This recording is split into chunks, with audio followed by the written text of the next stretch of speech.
Imagine this, you woke up one morning and find out someone logged into your bank account. Your email, your social media, everything. But how simple? We got broken authentication. Today we are diving deep into the world of user authentication and access control. The digital gates that protects your identity and your data. Settle till the end because I will show you the real world examples and you can protect your systems like a cyber hero.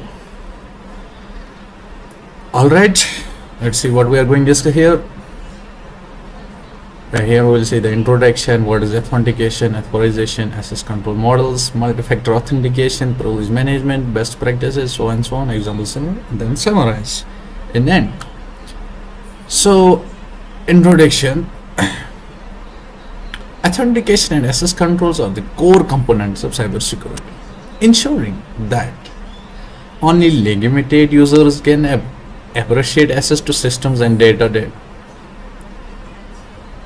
Authentication verifies identity while access control manages permission and restrictions. They are vital in preventing data breaches and unauthorized access. Then what's authentication? Alright, let's start simple. What exactly is user authentication? Authentication is a process of verifying who you are. Think of it as a digital version of showing your ID card before entering a building. There are three main types of authentication factors. First one is something you know, like a password or PIN. Something you have, like your phone, a smart card, or security token. Third one is something you are, like your fingerprint, face, or voice.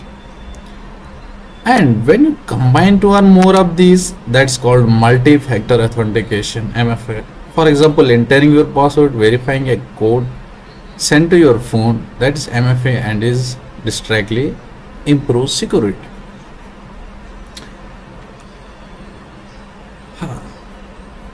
Here are some common authentication methods. Password based authentication. I don't know why it is doubling, it's single. Common based authentication, token based authentication, biometric authentication, certificate based authentication, multi-factor authentication. Now, how authentication works? So, how does authentication work behind the scene? Let's break down in an example. Imagine you log into a website, say your online banking app, you entered your username and password. The system takes the password, hashes it, and turns into unreadable code using a hashing algorithm like SHA-256 and compares it when it is stored in hashing database. If the match, boom, you are authenticated. But here is the catch: if that database is leaked and passwords are not hashed or salted, attackers can easily steal your credentials. That is why strong hashing, encryption, and MFA are essential. Let's go. Then we will see authorization next step. First of all, there is some access control. Let me tell you this explanation about access control. That is called also authorization. Okay, authorization verifies who you are. I told you. Determines the authorization determines what an authorized user can access or perform within a system. Example is here: an NHR employees can view payroll data, while an IT administrator can manage system. It defines the scope of user permission and access. But tell me, okay, authentication verifies you who are, but once you are inside the system, how does it decide what can you do? That is where access control comes in. There are three major access control models: discovery access control, mandatory access control, role based access control. These are three major things. Discrete access control, mandatory, role based access control, attribute based, these things. First one is, these are five, men are actually three. This DSC, MSC, RBAC. These are the main three.